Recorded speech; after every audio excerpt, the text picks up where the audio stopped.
le sakombo kabino balandi wa biso bonso na kati ya TV lolaka ya Mvuluzi Kimbangu yango tobela kabino de vous abonner massivement bande comme babé na Congo bana mama Congo, abonnez-vous, partagez nos émissions lobby mingi na kati na bino bako regretter abanda ki koloba toyokela ki ete papa sayala bane koloba toyokela ki ete si on sala nini ekozana bino trop tard tikana topesa lo sako matondo mingi epa ya tata nzambe ya mpungu tolendo ya solo ke bankoko na yo bankoko na ngai bankoko na biso babelelaki nzapa nzakomba akongo mongali mvidi mukulu Mungu baba Mungu wa milele nzambi gaungu kalunga est-ce que babungaki to bayebaki na bango te babandiko bele bakomo na pamba esengelaki na bango bakende kelasi po te bayekola ndenge nini nzambe bakobenga ye esengelaki na bango bayeba lopoto anglais bayeba français bayeba latin bayeba minoko ya mipaya po te babelela nzambe lokuta bandeko lokuta monene esalama na kati na mokili oyo bayelaki biso nyonso bakoma bandeko basekele eza so akobombana te po ete tokomi na ntango ya verso l'ère du verso esona bavérité et le grand bouleversement ya monde esi ekoka e balobi ke le nouveau monde arrive. C'est ce nouveau monde oyo ezoya eza liboso na biso bakomona bilembo batelengani bakomi na kati na complication confusion totale confusion sur confusion nani aza kosala makambo wana nzambe obino bonégligent bankoko obino bonégligent Kimbangu obino bonégligent bonanda malamu po te bakolela bolela malamu levi nano te po ete mai eza komata mai eza komata tolobelaki bino mpaka matiki alobaki bana bolanda mai eza komata soki komi na awa eza na loketo bozolela bongo eza komata ti kokoma wa moyen ya kolela kozala te po ete les saints basaint oyo bino bobelelaka basaint bakoyoka bino te bayoka mpe bino te nzambe oyo bino bobelelaka nzambe makombo nyonso bobelelaka ye ayokaka bino te po azali nzambe ya bapaya bayaki na ye na bato bayaki na mikanda ndenge bayaki na nzambe wana ezalaki mpo banyokola bino botikala baesclave. C'était le plan des occidentaux, des néocolonialistes, des impérialistes. Calculer bien comment voir ces gens-là, comment tout ça on a quatre opium du peuple, la religion, la politique, les soi-disant la démocratie. Bayaki namo. Et bon, depuis Baya, n'explique bino 3C. 3C na loba na chabino na papier tout bota na 3C. Bayaki ndegeni. Ba chrétien, bayaki wana na kati nango na ba colon et puis na ba commerçant. Bango no sumisa to wana bazana kati ne kolo Congo. Mais na Burkina Faso ba bengana bango. Na Niger ba bengana bango. Na Mali ba bengana bango. Mais na Congo dans toti na mboka ya tata nzambi tata nzambe to dingi ete. To dingi ete to dingi ka nzambo yo importé ya bapaya. Nzambe wana pe. Abonye ko yokela bino. Yebaka mama ibisa ndekono ata maye tondeli yo matina munoko tango beli akoseka yo se wana akoseka yo nkoko la rotala ya bien obeli ete benga yaya biksa yo na apela banko benga ye se wana beli la semati beli la Saint Pierre beli la Saint Luc beli la bango bakoyoka yo ti bayebi yo te ona so donner une vérité profonde oyo bandeko nyonso na monde bayebi yango tant que na tant ya poisson bano ko sa biso mais le to comme na tant en vérité nzambe wana ya bapaya akoyokela ka bino te atikala pe jamais koyokela bino jamais retenez ça. Demandez à n'importe qui vous dire que non, c'est Dieu là que vous criez nuit et jour. El Shaddad, Jehovah Jireh, Dieu d'Israël, Ayo Azaraka Texas, Taratakoyo Kalape Binote. Pour Banana Yatinda Yende Dom, Banana Yatinda Sima christianisme, Banana Banoko Larabino. Banana Dom, dans source à souffrance d'Abino, Bango va utiliser un maillot faible.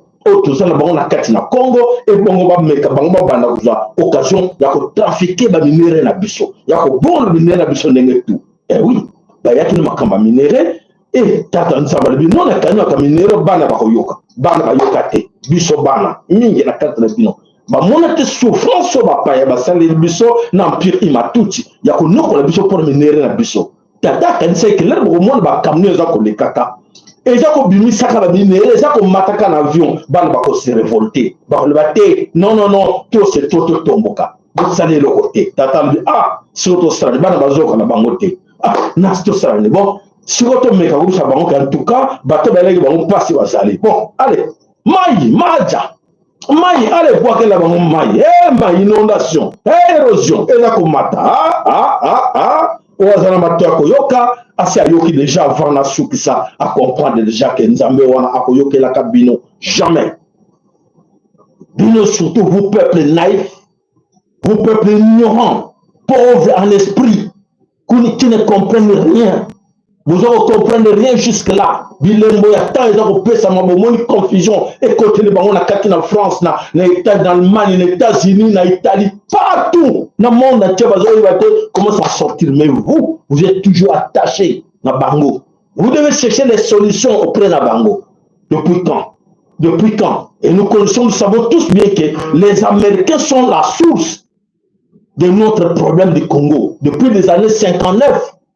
Les Américains là, depuis 1885, ils étaient là. Ils se complotaient pour nous nuire.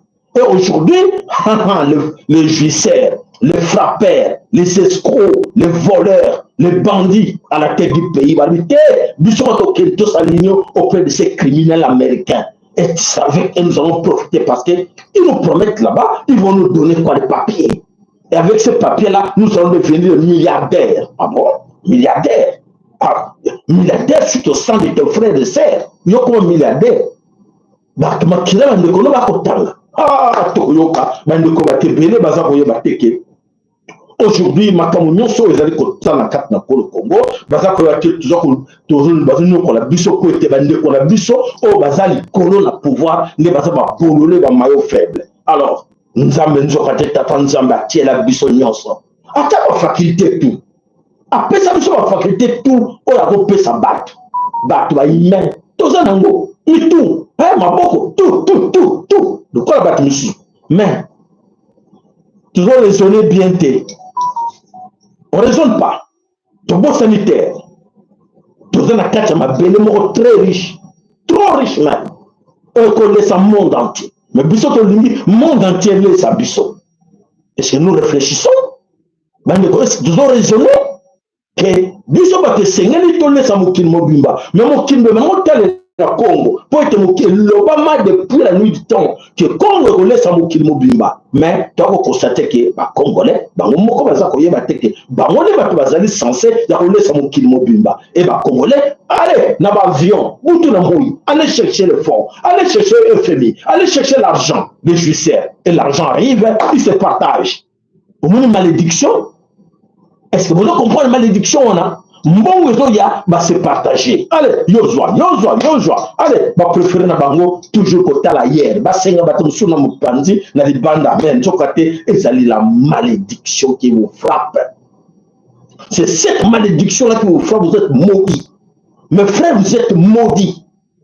Malédiction, on est au la 4e, 5e génération d'Abino. Parce que vous faites des choses que le monde entier au salamoté. Donc vous avez la carte, vous avez donc sans connaissance, sans esprit. Nous sommes en côté. Et vous avez Lucas, comment ce que vous l'avez dit, français dans la télévision. ba costume eza kolatama, ba montre eza kolatama, ba soulier eza kolatama. Olingo pena bato penza boyo. Et ba kantike ndenge baza kolata wana ekosala bato bande bakobanga ah regarde le président du Congo comment il est habillé, ah regarde le ministre du Congo comment ils sont habillés. Jamais, zéro. Ils se moquent de vous, vous êtes des idiots, ils se moquent de nous tous en fait, parce que vous comprenez qu'à ce moment là comment un pays comme Congo et que ça s'agenouille auprès des Américains qui sont en faillite, comment une nation comme Congo est s'agenouiller devant la France qui est en faillite.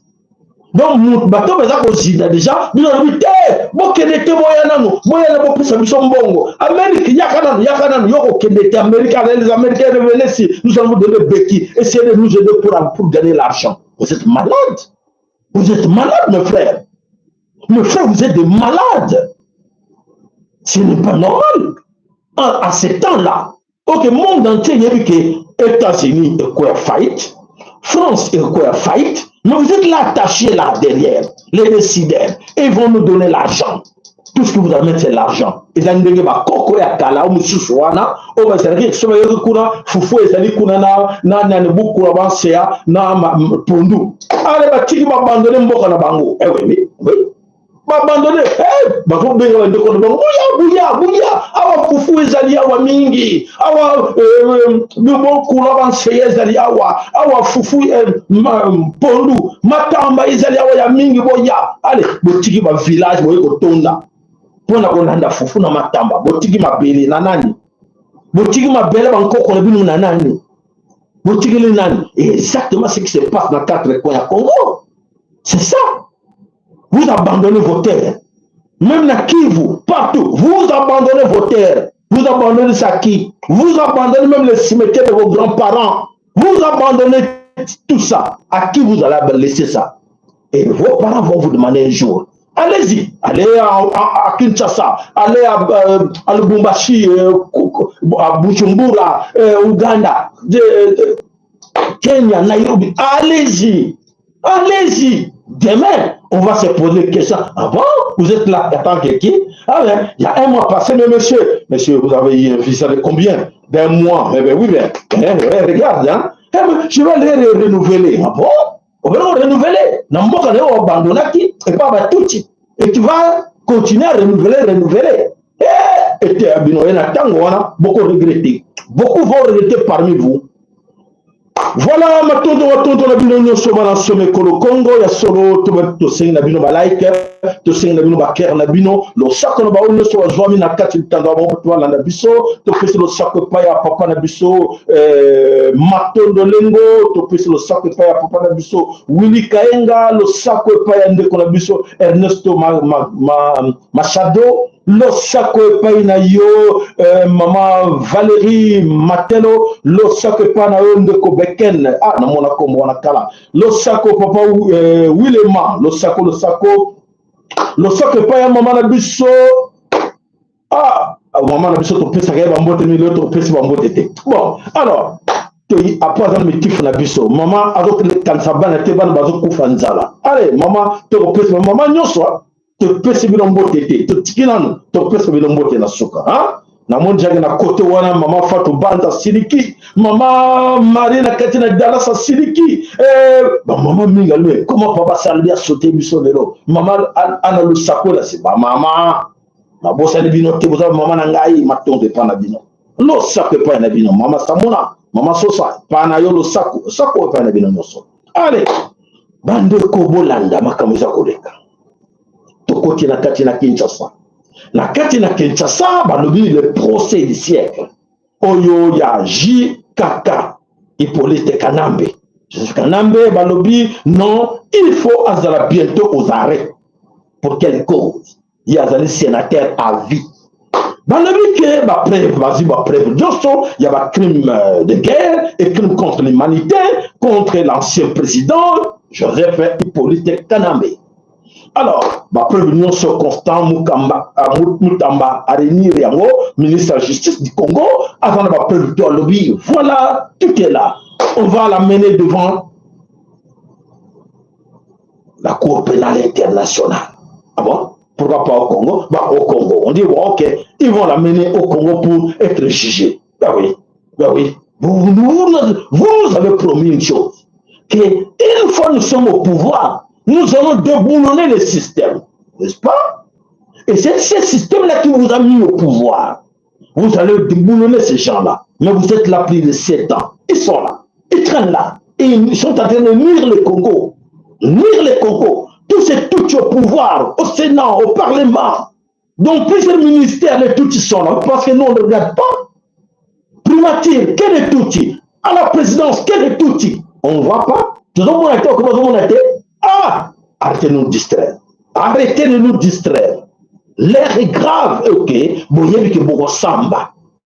Tous ces parlementaires, sénateurs, ministres, présidents publics, tout ce monde, vous ne voyez qu'un masse qui vous a cédé le pouvoir, il n'y a pas de problème. Faites-le. Faites-le.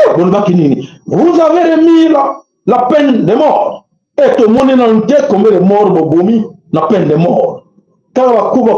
Selon vous, les chèques, selon vous, et les ministres, et le Koulouna en cravate qui détruisent des millions de personnes. Ces gens qui détruisent des millions de personnes. Moka Bimel Bouchouana na Kombo Anani, na Kombo ya Nicolas Kazadi, non, il y a eu trop de crimes, tout ça même, n'oubliez pas, nos crimes économiques, je dis bien. Nicolas Kazadi, tu vas partager après. Donc, tu vas revoir ma projet après. Tout d'abord, on se partage. Les juicières. Alors, bien, clairement, tu interdiction de ne pas sortir au pays. Ah bon? Oh là là là là là. Alors, un bon boulot. Un constat Moutamba, un bon boulot. Ne t'en fais pas, nous, on t'observe. Hein? Attention, depuis 2019, que vous êtes au pouvoir, les crimes continuent au Congo. Retenez ça. Nous, on vous tient en l'air. Depuis 2019, les crimes continuent au Congo. Il y a des assassinats, il y a des crimes partout. Il y a eu des ventes d'organes, il y a eu des enlèvements. Qui est l'auteur de tout ça? On a vu même dans Bukangalonzo, on a vu dans Bankana, on a vu dans les Bandundu, on appelle ça les Mobondo. Les Mobondo sont là. Qui anime ces Mobondo-là? Qui finance ces Mobondo-là? Kabila n'est pas là. Kabila n'est plus au pouvoir. Qui finance ces gens-là? Depuis quand? Depuis 2019, ils sont là. Il y a des crimes toujours au Congo. Ah, papa, tata. Les jugements comme ça là. Ouais. Les jugements, la cause à haute trahison. Vous avez trahi la nation. Vous avez vendu la nation. Comment se fait-il Bounagana? Vous êtes au pouvoir, 3 ans passés, Bounagana est en train de mettre les Tutsis rwandais, l'Empire Tutsi. Vous avez promis quoi? Non, ne vous en faites pas, ça ne sert à rien de vous battre pour des morceaux de terre. Nous avons notre pays, notre État, AS, non, CEA, Communauté Est-Africaine. Nous sommes là, c'est pour vous. Et depuis que vous nous avez promis ça, ce sont les gens que vous avez amenés. Et ce sont ces gens-là qui font des crimes au Congo. Ce sont ces gens qui sont derrière M23. Ce sont ces gens qui tuent au Congo. Hein? Vos amis de l'Est, Félix Antoine Tshilombo. Les Congolais, même la communauté internationale, quand ils classent le gouvernement congolais de corrompu, c'est fou. Quand ils classent le gouvernement congolais, les milliers de politiciens congolais sont tous des corrompus, des voleurs, des bandits. Mais c'est vous à la tête. Ça ne change que c'est vous à la tête. Et vous serez jugés. En titre d'information, je tiens à vous signaler, dans le nord comme dans le sud Kivu, il y a des Ouazalendo. Ces Ouazalendo que vous entendez parler là-bas sont financés par qui? Les autres sont financés par les polices canadiennes que vous voulez faire juger. Les autres sont financés par Félix Antoine Tshilombo, qui est là. Plusieurs sont financés par les députés et sénateurs ministres du Congo, qui sont à Kinshasa. Pour eux, ça ne les regarde pas ce qui se passe dans l'est du pays. Hein? Ça ne les regarde pas, ça ne nous regarde pas, nous sommes à Kinshasa. Ah bon? Vous avez abandonné vos frères, vous avez abandonné vos terres là-bas. À qui? Et demain, vous ne serez plus ministre. Attention, attention. Vous avez abandonné la terre à qui? La terre de vos ancêtres, les cimetières de vos ancêtres, entre les mains de qui? Les cimetières de vos grands-parents, vous avez abandonné ça, vous avez laissé ça dans le Nord Kivu, dans le Bunagana, vous avez tous fui. Hey. Retenez ça, je tiens à vous rappeler. Je tiens à vous rappeler, mes frères. Et je sais frappeur, voleur, bandit. S'entretue aujourd'hui, Nicolas Kalsadi, oh non, non, Atoboli, absent. Nini Boubo Tobo qui pauvre. Ah bon? Il y avait du sang là-dedans? Non, non, non. Donc ils étaient tous les justiciers. Ils étaient là pour voler la nation, pour voler les caisses de l'État. Et le voyage qu'on voyait, ils voyageaient, ils partaient chercher où? Chercher l'argent pour se partager. Ils partaient chercher l'argent pour se partager. C'est compris maintenant que tous ces voyages qui partaient là, on n'a rien vu faire au Congo. Donc, et là, comment on va s'en aller au Congo, et c'est le système, il y a frappe, cop, et ça qui va cop. Et voilà, aujourd'hui, tout le monde a développé, et le Congo, il va fondre sur le zone de Libanda. Alors, Basomba va villa, pour retenir, Basomba va villa, Basomba va appartement, comme si on avait milliardaire à cause d'argent des contribuables congolais. Et les Congolais pleurent, ils sont toujours pauvres, manque d'intelligence, manque d'esprit, manque de connaissances, manque de tout. Alors, Bazali wana de pourvivre, non, non, mais surtout c'est la terre Nzamba Kita, ce que Nzamba Kita, yé wana tonto bede alléluia, alléluia, Nzamba koya ko sala biso mingi, toko mona ndenge, et ko salama, et les frappeurs sont en train de brader le Congo. Et leurs amis, c'est très bien, comme ce sont des maillots faibles, ils sont là, ils pensent que nous, on va leur donner le pouvoir. Ok, venez, Fayoulou, viens, allez. Tout cela, pour ne pas avoir pouvoir. Na Congo dans tout là. Congo, vous Kimbangu dans tout noir. Congo, maman qui prend vite en donnant. Congo, Nzambe en Pungu Tulendo. Congo, Bangkok, on a biso banyo comme ma katé, on m'a beaucoup pour la Congo. Bilo, c'est la justice. Et c'est bien de vous partager l'argent. Et qu'on a peut-être qu'on a que Gilles Alingeti, qu'on a lui abougété. Pour votre information, Gilles Alingeti, alors l'ANER et d'autres services, toujours sous réserve. Abougété pour les Moutassel, Moussala Malam. Donc, les réunions sont face. Tout ce monde que vous pensez qu'il va y avoir au Congo, pour être basala Moussala, baza frapper, détruire le Congo. Alors, voilà la situation qui se passe au Congo, Kinshasa, le gouvernement congolais, aujourd'hui, on va brader le Congo, et le Congo, les Congolais pleurent aujourd'hui à cause de ces frappeurs-là qui sont au pouvoir. Ah, Augustin Kabouya, on ne te voit plus, hein? Augustin Kabouya porté disparu. Augustin Kabouya qui nous insultait chaque fois ici, et sur moi, Bokomona, Congo, Bokomona. À Kewapi. Cherchez-moi Augustin Kabouya, mes chers amis. Bon, nous, que Augustin Kabouya porté disparu. Attends que kuna komi osoki na mama Marthe kuna wana ils ont vu privé na bango to tête mutolobi kaka voilà to yeba nyoso. Voilà bandeko bana somekolo Congo, la situation qui se passe au Congo, en ce Congo la situation est vraiment critique. Il y a un monde qui a solo bateau yo balbaki ba bisaki biso albi to yé to sala la haute diplomatie. Quelle haute diplomatie? Est-ce que beaucoup de biso la haute diplomatie wana na Chiluba, na Kikongo, na Lingala, na Swahili. On demande à Félix Chiluba avec ces gens, la bande de tous ces frappeurs, de nous expliquer un peu la haute diplomatie. On va nous chanter ce slogan, la haute diplomatie. Nous, on fait la haute diplomatie. Laissez-nous faire. Laissez-nous faire. Expliquez-nous un peu à Lingala, haute diplomatie, et Kolobanini. Pour ce haute diplomatie, je vois très mal qu'aujourd'hui, beaucoup que ça baissé des voix américains, des voix français, dans le bateau, c'est déjà perdant. Donc la haute diplomatie, monter dans un bateau, oh, demande de chavirer. Beaucoup que nos bateaux, on a coup de capitaine Azate. Et ça pour que non, non, t'étais, bon, ben, Singa, t'étais, cuisine, t'étais, tu as côté sur la carte, vous donc, Congo, la carte. La bateau, ça, cuisine. Il y a un américain, bah, au moins, on a besoin d'un. Raisonnons entre nous. Bah, on va plus encore la banane. Bah, tout normal, tout bâtiment va raisonner à rater. Toi, comme on a vu, non, va choquer l'autre là qu'on appelle du Tarabambongo. Tabalias. Alors, comme la banane, venez, allez, bambongo. Mes chers amis, depuis quand Depuis quand au monde, bon, comment on et Sarmanante.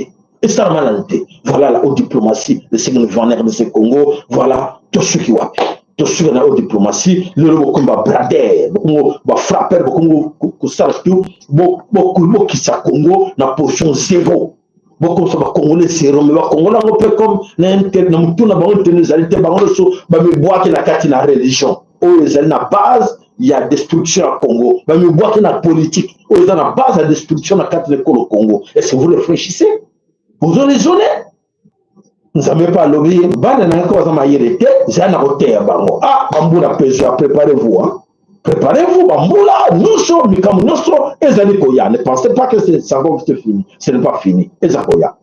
Voilà, la sont les malamu, répondre sont bien, ce qui comment vidéo, très bien, sur mon remarque, n'oubliez pas de nous écrire ou de nous appeler au plus 32 466 110 192 topé 192. De nous appeler, nous signaler que Etelemi ou Ezali arrêté. Voilà. Merci maman, Mabiso, Valérie Luna. Ok, maman, Koko Nabiso, Koko Nzarampanda, Matonde Painabino. Voilà.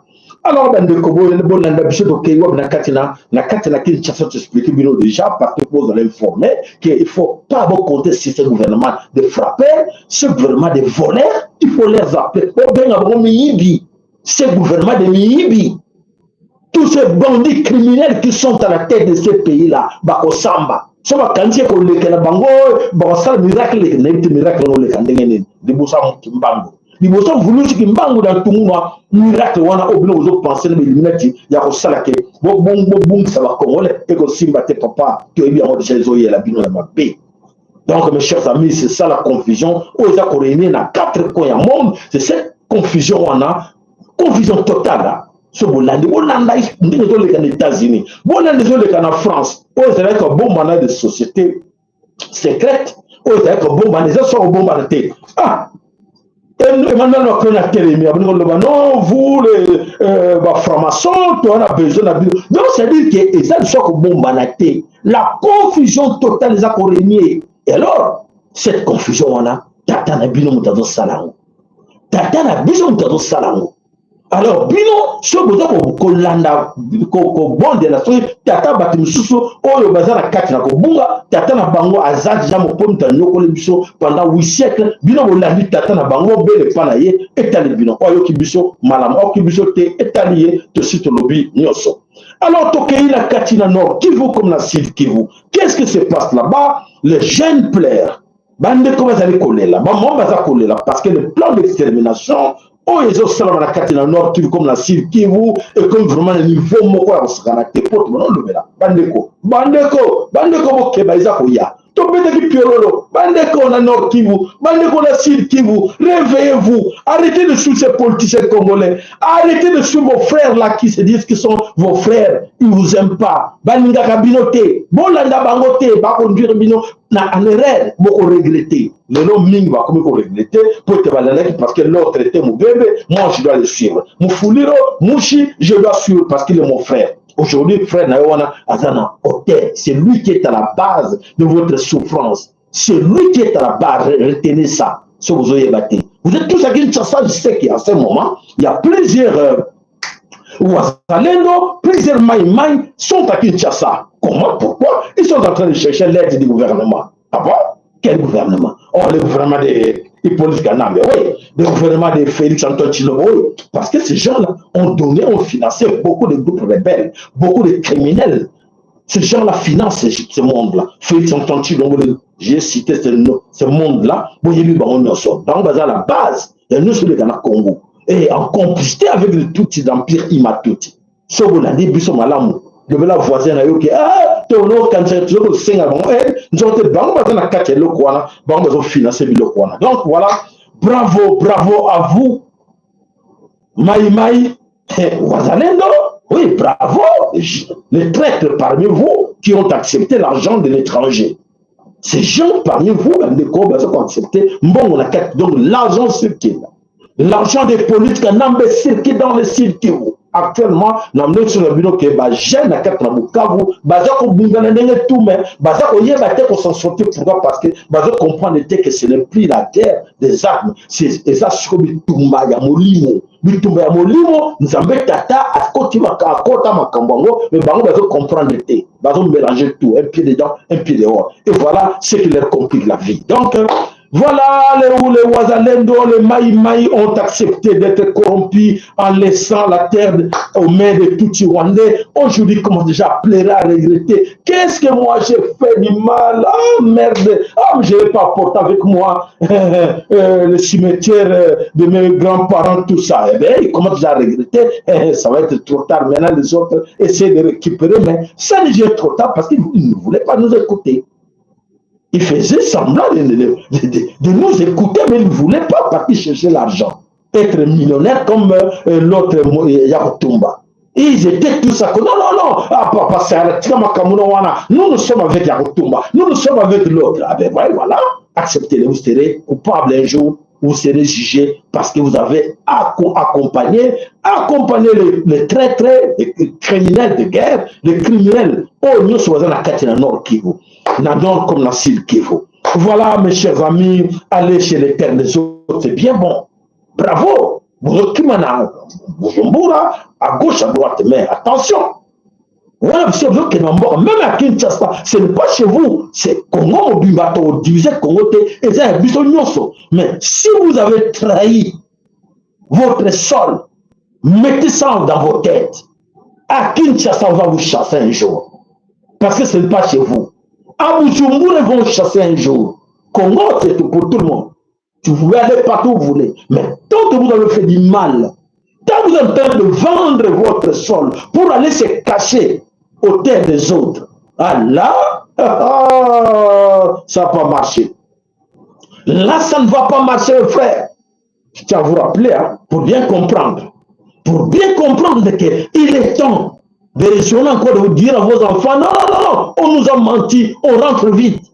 Quand ça va être trop tard, mes frères, et qu'on ne va pas se dire pour la bino, parce que beaucoup parmi vous ne comprennent pas, ils pensent que non, non, mais oui, on vous refuse pas d'être à Kinshasa, d'aller vous installer à Kinshasa, de vendre tout là-bas, au sud comme au nord Kivu, pour aller s'installer à Kinshasa, pour aller s'installer à Bujumbura, ou en Afrique du Sud, partout, c'est bien bon. Et demain, et après demain, est-ce que 4e, 5e génération de ta famille, est-ce qu'ils seront aussi parmi eux? Personne ne va dire, ah, non, non, et la terre de mes grands-parents, c'était au nord Kivu. Ah non, quel nord Kivu? Quel sud Kivu? Quel Bunagana? Mais non, mais c'est le plus à vous, c'est à nous. Et là, hein, papa, toi qui étais là dans ces milliers-là, c'est là où même dans ton tombeau, là, c'est lui le traître, il nous a dit qu'il était Maï Maï. Il nous a dit qu'il était Ouazalendo. C'est un traître, ce grand-père-là. C'est un traître. Eh bien voilà, ils vont tout perdre. Voilà, mes chers amis, Yamona Takoloba, Tokei, Sikoyo, on les a conseils pour nos frères, nos sœurs, qui sont au pouvoir, qui sont à Kinshasa, qui sont en train d'accompagner le régime de Fati, le régime de Hippolyte Kanambe, pour donner la place à tous ces Rwandais de l'Empire. Il m'a tout dit, ce n'est pas moi, je donne des conseils. Hein. Je donne que des conseils. Ah, ça c'est à vous, entre vous, de voir qui est fautif, qui n'est pas, qui est là-dedans, qui n'est pas. Mais je condamne personne, je dis, ok, c'est bien bon, mais souvenez-vous demain, un jour, vous allez me dire, ah, papa, ça avait raison. Il fallait se battre pour nos sols. Il ne fallait pas aller se mettre là, Kinshasa ou à Bujumbura, fuir. Non, non, non, ce n'est pas une bonne idée. Vous allez regretter.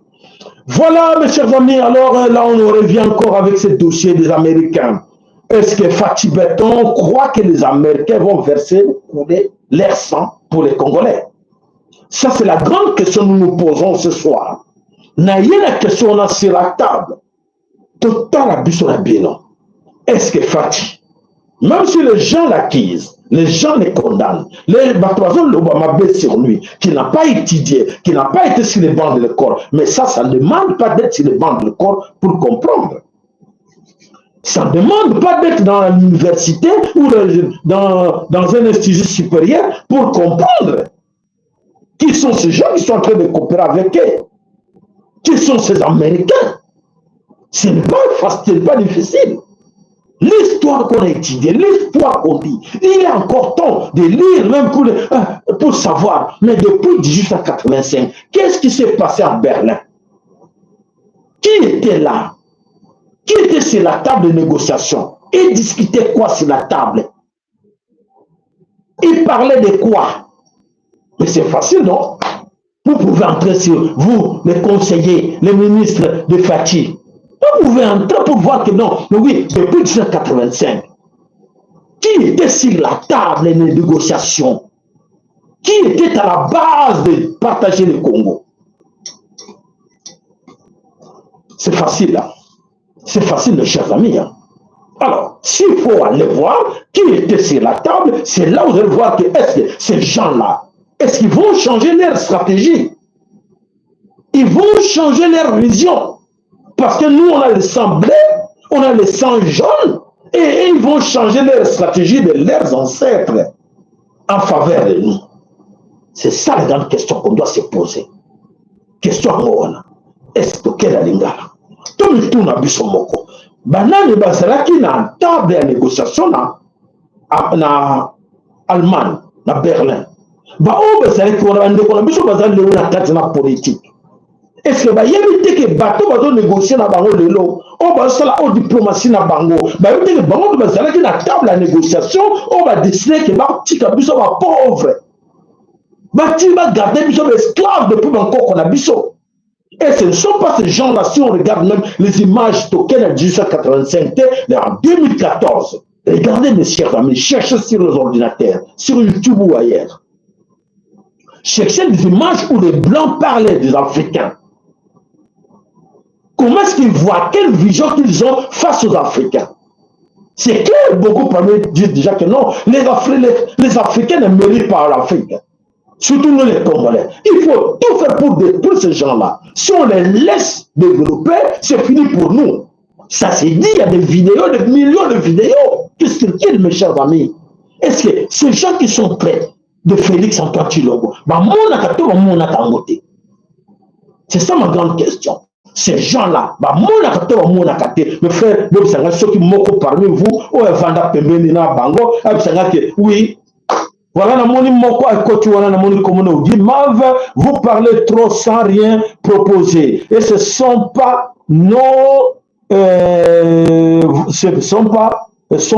vos incantations, oui, incantations qui vont changer des choses. Oh non, non, non, non. Voilà notre revers. Voilà notre revers sans vision, sans esprit. On parle pour rien. Depuis quand on a commencé à parler, je tiens encore, je reviens. Mon frère, quand j'ai parlé en 2000, je pense que c'était en 2022, non, 2020, oui, au moment de Félix était en trop pour 2020 ou 2021. On a dénoncé la situation qui s'est passée au Congo. Je ne sais pas, vous pouvez m'aider. Quand Félix est allé en Grande-Bretagne, on l'avait invité chez le roi Charles. Je vous ai dit quoi? Vous les Occidentaux, vous invitez cet homme qui n'a pas de pouvoir. Vous pensez que vous allez l'utiliser pour avoir le Congo. Et ils étaient très contents. Ah, Félix est venu. Le roi était très content de voir Félix en face de lui. Même en Belgique, c'était les mêmes. Ils étaient très contents d'avoir un président comme Félix sur le moins tel du pays. Pourquoi? Pourquoi ils étaient très contents? Parce qu'ils avaient des projets sur nous, en nous gardant dans un esprit trop bas, en nous gardant avec des autorités qui ne comprennent rien et vont en profiter. Et voilà, ils ont profité aujourd'hui. Félix est en train de brader le Congo. Et tous ces conseils qu'on donne, est-ce que Félix écoute ou n'écoute pas? Il ne veut même pas écouter. On a dit quoi? Qu'est-ce que l'autre là, Ogui, monsieur Ogui, vous me demandez qu'est-ce que moi, qu'est-ce que je propose? Je vous ai dit, j'ai annoncé. Dans l'émission, je pense, il y a quelques semaines avant le 2, c'était le 31, le 30 ou le 1er mai. On a fait une émission ici sur cette chaîne TV Lola Kamvoulouzi. Là-dedans, je vous ai dit, j'ai demandé à Félix de ne pas aller aux États-Unis d'Amérique, de ne pas aller négocier avec ces gens-là, de ne pas les laisser le temps de mettre le Congo au niveau zéro pour profiter.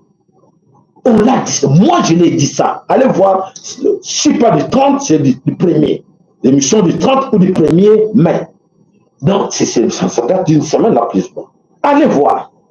Qu'est-ce qu'on a proposé? Est-ce que vous nous avez écouté? Monsieur Guy, est-ce que vous avez écouté? Est-ce que Félix a écouté Bisso?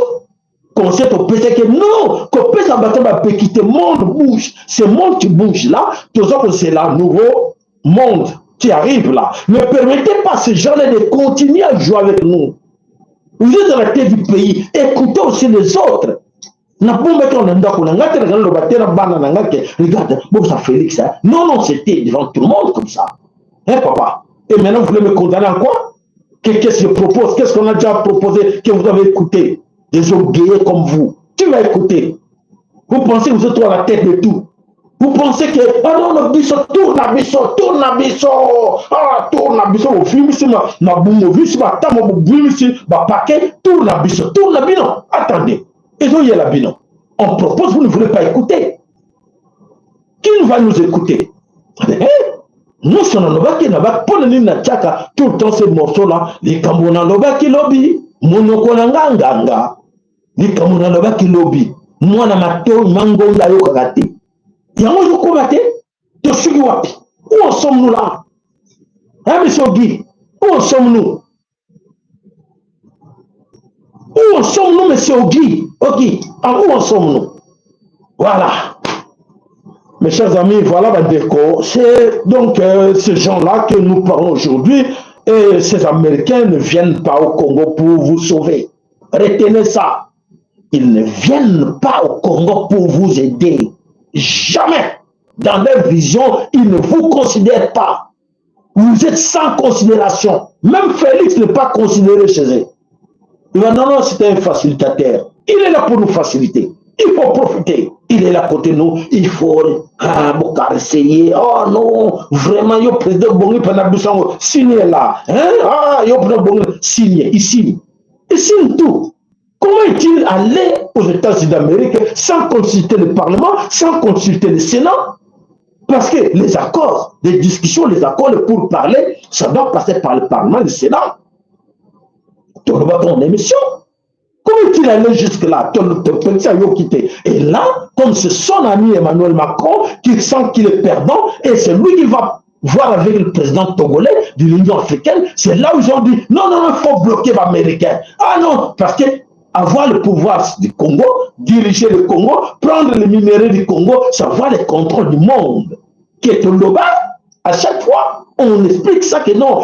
Le moment la mokili, mutaroza contrôle la mokili, yene mutaroza là, pas contrôler mokili, pour diriger le monde, yene mutaroza contrôle, il y a Congo. Et c'est ça, les Américains sont précipités pour venir, ce n'est pas parce que vous êtes beau, parce que vous mettez des montres chères ou des chaussures, ou je ne sais pas moi comment est-ce que vous vous habillez, bah costume, il y a 500 millions, milliards, famille n'a bien soit comme on arrive à milliardaire, quelle magie! Quelle magie, une famille, il y a un roi, un milliardaire, t'es dans tout. Est-ce que vous raisonnez ça? Est-ce que vous réfléchissez? Voilà un déco en dessous de la paix, je vous dis encore, ces gens-là, comme vous êtes sans esprit, sans connaissance, je vous donne. Ces gens-là ne sont pas, ils ne viendront pas au Congo, ils ne sont pas au Congo pour votre intérêt à vous, ben à Congo, parce que vous ne payez pas. Ils n'ont pas de respect vis-à-vis de vous. Ils sont là pour leurs intérêts. Citez-moi un seul pays au monde, mais Soki, citez-moi un seul pays au monde où les Américains sont passés, tu me dis que voilà, grâce aux Américains, voilà comme ils sont devenus développés, voilà son peuple aujourd'hui, met pas de fer aujourd'hui, regarde, ils sont très bien. Dis-moi, cite-moi un seul pays. Parce que comme vous aimez la facilité, il faut venir défendre. Mais critiquer veut dire que non, on ne proposait rien. Oui, parce que quand quelqu'un, celui-là qui t'a envoyé, dire, ah ben voilà, il faut l'attaquer comme ça, et comme ça, il va perdre. Jamais, jamais. Moi, je ne défends pas les individus. Moi, je suis là pour défendre au moins Tata Nzambi, les créateurs de ce Congo-là. Au moins, je défends nos ancêtres, nos divinités. J'espère le nom de nos divinités. C'est là où je suis moi. Je ne suis pas là pour vous qui cherchez l'argent. Il faut parler de ça, il faut critiquer, il faut dénoncer pour gagner l'argent. Non, non, non, je ne suis pas là. Nous sommes sans esprit, sans morale, sans vision. C'est grave pour vous. Voilà, mes chers amis, quel pays du monde? Je pose la question, mais il n'y a pas de réponse. Moi, je connais qu'ils étaient en Vietnam, ils étaient en Soudan, en Irak, en Afghanistan, ils étaient en Libye, en Syrie, dernièrement en Ukraine. Partout sont passés désastres, désastres. Désastres.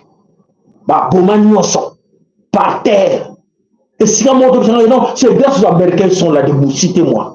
Un seul. Et ça fait. Hein? Vous avez compris?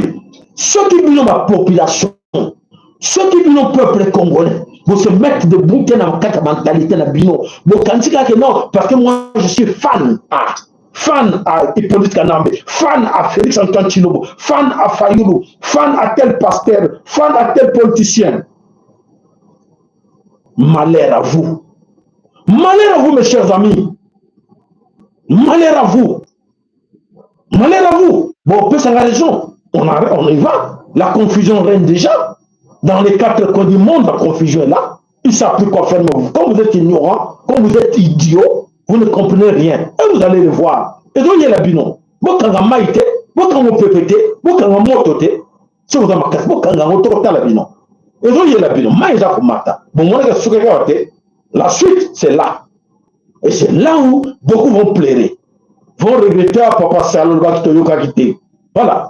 Vous pouvez m'insulter. Oh mon Dieu, mon Dieu, merci, merci. Je suis très zoba. Oui, oui, oui, merci. Alors, voilà, en tout cas, on a pour appeler les autres, on va comprendre qu'il est temps de se mettre debout pour défendre la nation, pour défendre la patrie. Sorozana au botama flatteur, au linga au botama la facilité, au limite facilité. Tant pis pour toi. Nous ne sommes pas là pour aider les gens pareils. Nous ne sommes pas là pour eux. Nous sommes là pour les gens éveillés. Nous sommes pas avec des courageux. Nous sommes pas avec des gens capables de faire quelque chose. Nous sommes pas avec des fainéantés. On va nous faciliter. Il faut flatter quelque part, ça y est mbongo. Il faut mendier quelque part pour donner l'argent. Non, non, non. Voilà, merci Mingi pour la bino, merci Mingi pour la baker, la bino, la moun baker, en tout cas, merci Mingi, bande kuboza, et belé wana bozo la biso, matondo pe na ma like la bino, matondo ma like la bino. J'aime bien quand vous mettez quand même des likes là, et ça fait plaisir parce que tout ça qu'on voit, et autres tika là, et ça qu'on tika là dans l'histoire là, et autres tika là dans YouTube, mais n'oubliez pas, oh, il y a autres tika là dans YouTube. Si on veut les gens accuser quelqu'un d'autre, on veut accuser Nzambe Tata pour le nom Nzambe Tata, puis il va faculté nyonso. Ndenge moko nga pesa ki pe banguna na bino pa kela ki bato. Nzamba yebete bino boya dans la société, créer les églises, créer la politique, vous diviser. Nzamba yebete ngota créer bino nyonso. Akela ki bino nyonso ndenge moko. Et c'est à nous de dire que non, nous avons quel est le biso. Celui qui avance dans le biso, oui, parce qu'on a choisi très mal, ou on collabore très mal, ou tous les gens ont des valeurs dans le biso. C'est là où c'est tout le problème du Congo. Ce n'est pas le problème Nzambé. Nzambé, Tata, Nzambé. Ou bien vous, soit comme vous demandez mal, vous demandez au Dieu des étrangers, et le Dieu des étrangers, c'est lui qui nous amène la merde. Dieu étranger, il y a une merde dans le Congo. L'église est connue, l'église. Souffrance dans souffrance. Vous se posez des questions de pour l'anime. Et talibino. Voilà, mes chers amis, Yango Tuzokoloba, depuis 1959, on a vu ça, qui très éveillé, l'époque, on a bien avant. D'ailleurs, on va venir au bout d'appel, mais comme on a vu ça, tout le monde est intellectuel. Pas des intellectuels, les diplômés. Les diplômés, basés comme les bélés, comme la souffrance n'a pas ce qu'on est cas, mailler les actes là-bas. Mais n'importe quoi qu'on a vu, et basés qui moins instruits, basés qui diplômés, tellement 50 pour défendre la nation. Tellement 50 pour que non, non, bloc, moi qui va m'attaquer, ça vient d'Ambangu. Non, Kaleson, Kimaki, non, Kaleson. Et pourquoi? Nous maintenant, avec plein de diplômes, les diplômes qui ont rebellé, mais tout le monde a été ennemi la biche d'Anani. Vous allez se poser question. Tout le monde a diplôme rebellé, vraiment bien instruit. Mayele na makate mituma français qu'on va sur le bac de français, même français, il y a mon français pour la congolais, bah je vais bourrique de bourrique, bah bourrique dans les têtes. Bah, donc les gens qui ne réfléchissent pas, bon non, non, non, du fait que j'ai 3-4 diplômes, je vais être ministre. Et une fois ministre, à comme frappé. Non, non, non, moi je dois profiter au IBA. Et vous profitez pour faire quoi avec? Non, non, je dois amener l'argent en France, en Suisse, aux Caraïbes. Et bah, voilà, besoin de besoin de la couruna, bon tiens, bango dans la prison, battre la président, besoin de nous qu'on a besoin, bango dans la base de toute l'économie en boca, besoin de mettre la bango ma boca. Vous êtes malade, mes chers amis, vous êtes malades.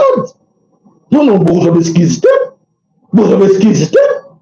Vous savez qu'on sanctionne dans le cours loup, accueillir le tête de foutre ça qui camarade là, tout ça qui camarade là-bas en nous. Ah nous on le dit ah mais oui loup comme ça défenseur il y a liaka bien mais liaka biso bien toujours les camarades naïe loup pas bien pesingaï pour voir notre camarade na bango na aider bango hein loup a changé petit derrière qu'on liaka mon mouton pour nous on a makila vert na jaune dans nous autres na yo loup a changé caractère na yo donc loup que je parle là ce sont des Américains. Vous pensez que les Américains vont changer dans leur stratégie, dans leur vision, comment se comporter face aux Africains? Parce que vous êtes là, vous, les Kassaïens, au pouvoir, il faut le dire la vérité. Vous, les Kassaïens, on acquise, moi je vous acquise. Vous, les Kassaïens, on ressent la honte. Même du côté vous, non, vous, les Kassaïens à la tête. Et tous ces gens, la plupart de tous ces gens, au bazar de tourner, sont des Kassaïens. Au bazar de France, la Belgique, Tongi, Bandako, Soke, Somme, Tongi, Villa, Kassaïens. Qu'est-ce des Kassaïens? Parce que ces gens-là, c'est terrain, nous sommes peu même bango. Babengla Kalongo yaka, Chibwabo yaka, Ilunga yaka, Kabamba yaka, Kaka Ndeleo. Tata Nzambe pour Toledo Kimbanga lobi tete tomona batu modelo va dekola biso te nan tomona bango te. Voilà mes chers amis la confusion aux akoréné na katiwana vision oyo avoir contrôle du Congo. Voilà, avoir le contrôle du Congo, c'est avoir le contrôle du monde. Et ben on prend la bango ba américain va suivre vision wana que non to ko ça va soba na ba congolais parce que depuis que ba ko yo que la biso et to les gars bango facilement. Et voilà, bah, de Sabino qui va merquer, va y éviter, va profiter, na naïveté, va profiter, na niveau à compréhension, qu'on manque à connaissance, il y a entourage à Félix, et voilà, va profiter l'ango, et qui va sur Congo, na biso, na beaucoup mettre, que Félix a bradé déjà Congo, Félix a teki déjà Congo, na mer va touti, na mer a Pierre Imatuti, et à zéro continuer, comme ma biso, à Maki biso, na banel ba sioniste ba accueillir à coopérer na ba sioniste boyeba kiango tina mo temba comme na bango zato boyebi ce qui s'est passé pour penser que ba belé na biso et lelo yewana azongi le susu botalaka bateau tout tanga kanga bateau moko o na kati na entourage na bango o penser que ça allait bien et yé comment na makila ya blé ya vert et c'est lui qui va sauver le Congo zéro et le Congo te bandeko nyonso wana zo koya kaka na maboko ya batuti rwandais batuti wana batona sima kuna me tata kalunga alobina lobela bino bande ko ngai bo changer mentalité bo changer comportement bo tala makamu ndenge mususu nzamba ko limsa mingi na kati na bino oya ko luka ye akozala na ye oya ko luka bankoko na biso akozala na bino pote bankoko bazo tande bo nyokoma bankoko bakomona no bozo benga bangote ba intervenir te Bangkok on a biso bazo observer bino. Yozo benga c'est Mathieu. Ah c'est pas le temps de la pourtant on sera publicité à Saint-Mathieu. Tant on sera publicité à Satan. Satan va se plaquer non, a vous citer Congo langa. Et va vous se plaquer. Bah c'est on a tout à criminel. Oh ben existaté.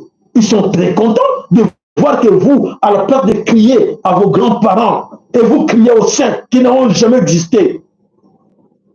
Bah on est triste. Nga kokolanga za bakoko nga triste te nga kimbango na nga mvulus kimbango la tristité abi a moi na biso yo wana a défendre biso chaque jour au moins il y a yo sur bazo triste parce que toi tu n'as pas encore compris on comprenant nanté et le jour tu vas comprendre et le jour où vous allez comprendre bino nyonso et vous allez malam ba de gauche zo ko mono na ba pincho zo ko mono ya ko faka ba président va mériter na tête ya Congo té et ça me tout et ça la malédiction si vous ne comprenez pas. Ce qui se passe là-bas, oh Nicolas Kazadi a détourné, oh Nicolas Kazadi a Zimbongo, oh Nicolas Kazadi a Zongil Soussou, avec encore distrait le bilan. Non, on était tous les juisseurs. Tu étais juisseur, il faut que tu sois en prison. Ah, ça y est, non, c'est un père de famille. Et père de famille, aujourd'hui, c'est le père de famille qui dénonce qu'on était tous des juisseurs, on s'est partagé l'argent de l'État.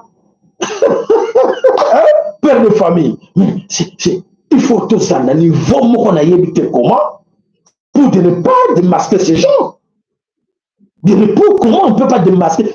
Ils sont déjà démasqués, mais il y a des gens qui les défendent. Il y a des gens qui ne vont pas défendre les bango. Dans le moment où il faut couronner, tu vas tomber au cas. Mon fontaine.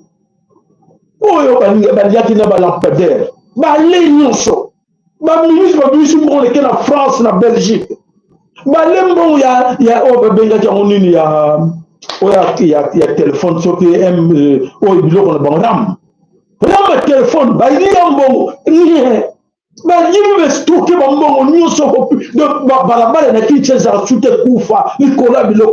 combien d'argent qu'ils ont sollicité à l'extérieur pour ne pas reconstruire Banzela?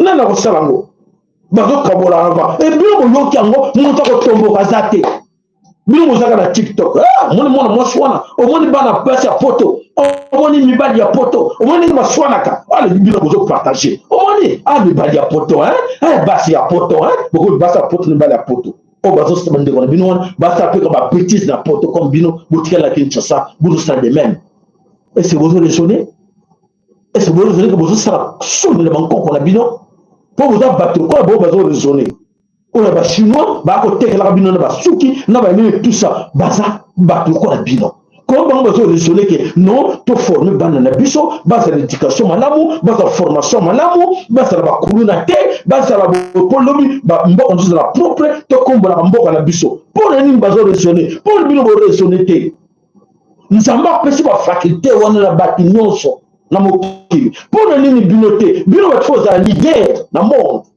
biso ben na konfo na leader na monde ya ko laksa mokili mo bimbake biso ne bato pena nzamba banda mokili mais biso comme dernier pour la fanatisme pour la isme pour le tribalisme pour le manque à mayele na mituba zoba qu'on pense que en soutenant quelqu'un qui est au promettre yo peut ça 5000 mais 5000 bon va soutenir qui Kabila on va mettre ma béret rouge baza pilelo Kabila s'occupe de si baza na bango banda ko parents na bango bazo lelaka na banda ko bakoko na bango bazo lelaka et ça ne peut pas comprendre ça que non ils ont soutenu à l'époque de Mobutu j'ai les amis ma casse j'ai le kuba niranga le mopo Mobutu tano bango bazo buka loketo et que là l'autre là on a dit proche Mobutu lui boko Diana après moi c'est les délige et sur mon moment là et c'est ce que je dis. Parce que vous ne comprenez rien. Vous êtes tous là remplis dans les églises, remplis dans les partis politiques, remplis derrière les gens pour vous commander et mettre la facilité au candidat Nzambe à reformer beaucoup, je pense, demandent Nzambe. Nzambe yako bunda biso bitumbo. Nzambe to yako bunda Nzambe yaka Nzambe yako sala biso bilanga. Nous avons la biso banzelawa. Nous avons la biso ndunda, la biso comme tomate. C'est ce que vous attendez, non?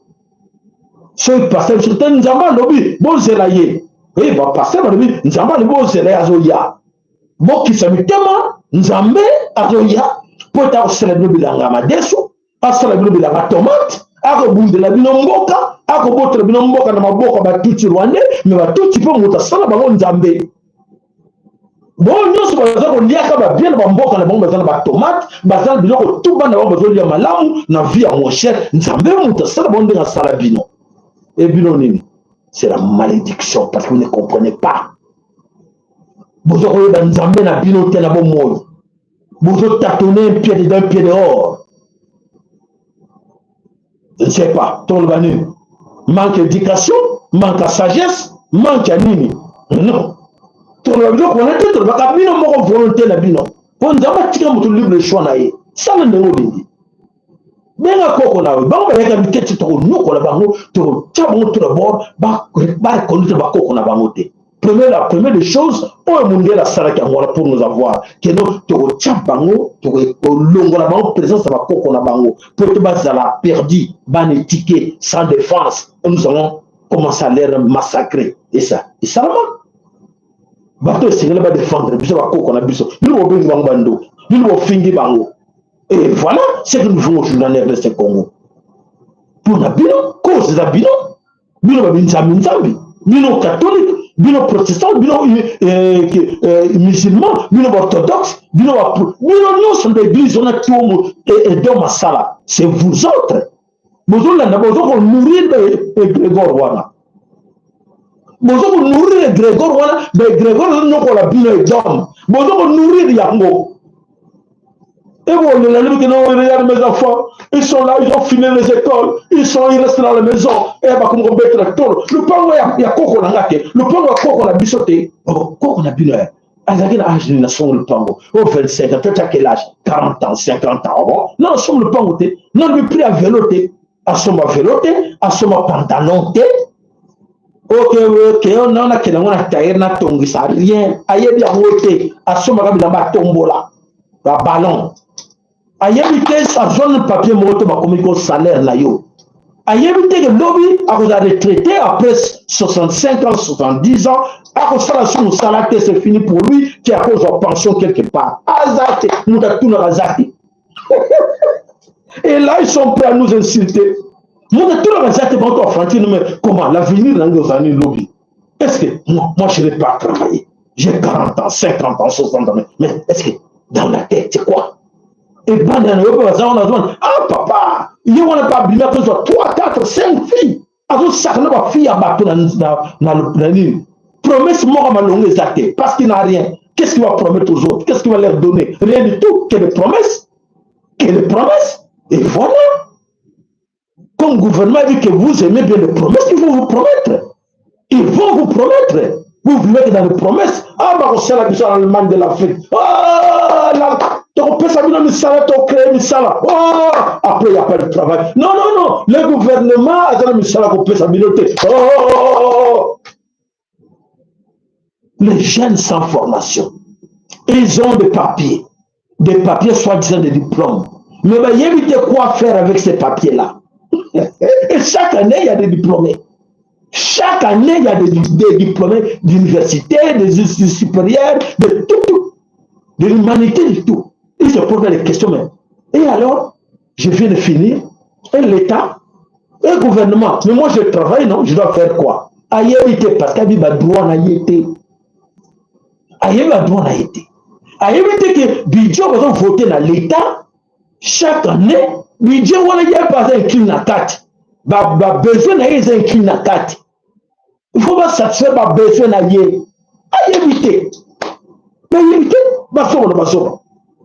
Parce que la classe, mais éviter. Il y a la classe. Ah, ben, famille. Et moi, j'ai le diplôme. J'ai le diplôme, c'est bien maman, c'est bien papa. Et après, tu as parasol, on a ma carte, le téléphone. Tu as le lugar de débrouiller. Oh bon? Et les études, tout ce qu'il a fait là. Vous pensez qu'à rembourser les titres, à satisfaire la famille, il y a ma carte. La connaissance. Ma maman, ma papa na kanisi na yaka wana pona bino. Nzamba pambola o dio sayoka ki o eta moko ta mi bale bande ko nga bakasanya na senga na bino merci. Oyo kasanya nyonso ayoki émission yanga na je m'adresse à kasanya parce que bango pe ba bunchi biso nzela ba todi na kata mutuka pona bango eleki ale kare ko sala boy. Et que vous balancez bino bakasanya. To senga na vous les kasanya. Ceux qui saignent le lot va comprendre que ah papa Sambo na biso to changer. Félix a changé binoté, c'est lui qui profite de sa famille. Félix n'a pas besoin de vous. Fatina, tout ce monde-là, ils préfèrent vous garder dans cet esprit-là, dans cet état-là, idiot.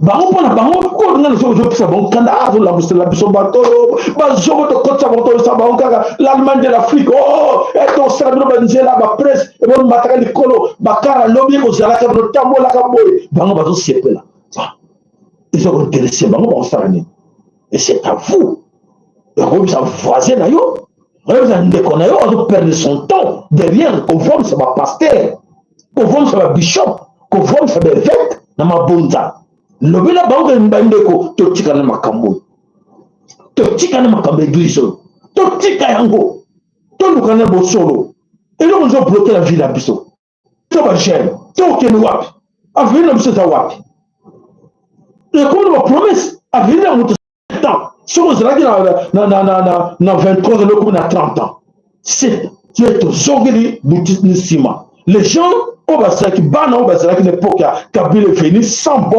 chaussures, $105 dans la bourse, à un milliardaire, de Jeannette, de Zoé Kabila, tous les milliardaires. Et Bino est beaucoup de Bino Wana, nous n'allons pas avoir quoi qu'on a vu, vous avez le chambre, vous avez le toko, vous là. Dans 20 heures, vous êtes encore là, 21 heures, vous avez le corps, bon là le corps ngulu petit sert pas où tu sois au bête les choses vont bien au souvenir ni le bête avec ma camonaï allez après va au sotarabino ah oh yo bon là qui bien té tchuk ça pour là il faut pas légna pas moi ça mon bolungu na yo légna mobile na mon bolungu na yo est-ce que ziwa ça respect est-ce que ça respect et vous êtes tout le temps dans les églises remplis les églises sans formation sans espoir. Vous pensez que pasteur Wana a un plaisir pour ton église pour te tirer le macabre. Vous pensez que le bilan de vous y a société, vous y a soumission, vous avez salaire le bilan, vous avez formation, vous avez logo ça venir à le bilan. Rien. Alors ça l'a monté. Alors c'est que là-bas, vous tombez, ça y est. Vous allez sans formation, sans éducation, sans avenir, sans esprit.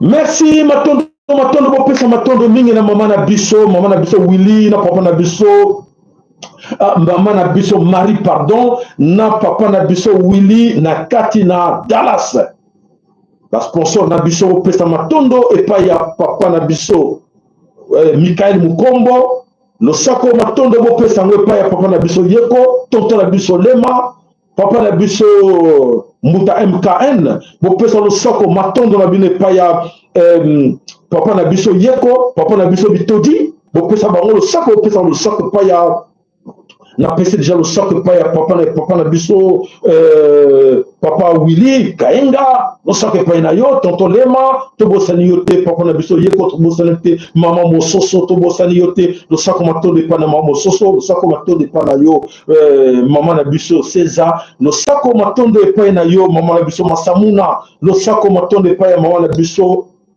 maman Tete, maman armée nationale du peuple Congo, le sac pas na yo maman na biso Bamika na papa na biso Bitodi, le sac pas na bino. Voilà, matondo pas na bino ba sponsor na biso bobo kanta chaîne na biso nzamba pa mo bena zone c'est parce que ozo pour contribuer ka yango sala ki bande ko ba yoka le laka ya vuliski mbango bande ko ba landa vérité o abomela ka bango pour te tom tchana nzela pour te lobby na lobby bana na biso pe ba mona vétu to la bango ba s'en servir et ça et lo comme là on pona bango ba mi bikisa ba bikisa bo moyi na bango ba am na bango pour le ba am ya mingi na kati na bino et ça déjà vendu auprès des pasteurs ba pasteur ba forme de ba am na bino ba so ba jet ba so ba limousine ya modèle pour la am na bino so bo yebité ba grand pasteur to mona ba so tonga ba am na bino za trop cher mais bazwa gratuitement amna yo bazwa gratuitement tout le monde a dans la vision na bonzama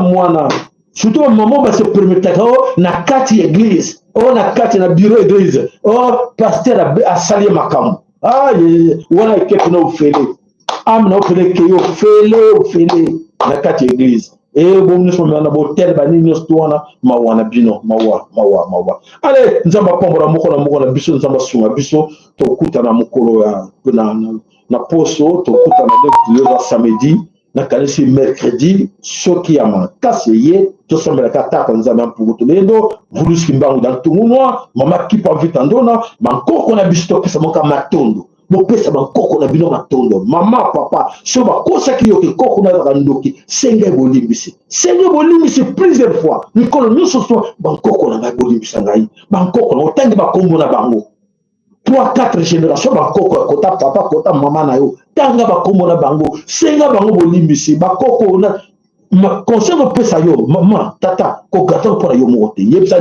ndeko mindele bayaki kokosa biso tisa bakoko tobenge bakoko nso bandoki mais biso papa sera alobi tozongela bango topesa bango tobondela bango tobonda mpo tofingaki bango surtout mpo bayebi ke ayebi cimetière ya mama na ye ayebi cimetière ya papa na ye ayebi cimetière ya bandeko na ye konéglige yango te ezala na contact na communication na bango baweyi bango nde basain na biso basain oyoka basain nde bakoko ya biso bango na basain oyoki ngai oatie tembe etali ye mpo baparcel bakokota bino otika makambo na bino wana botika bakoko na bino wana bandoki bokata balie na bango akosi yo nzete moko ebotaka te zwa exemple ya nzete sans racine ekauka sans protection yo mutu oza mutu te ale matondo nkembo lokumu ezongo epai na ye moko tata na bankoko na biso nyonso oyo bazalaki na biso bana ebandeli tie na suka bapombola moko na moko na bino oyo azongeli bomoto na ye oyo aluki bankoko na ye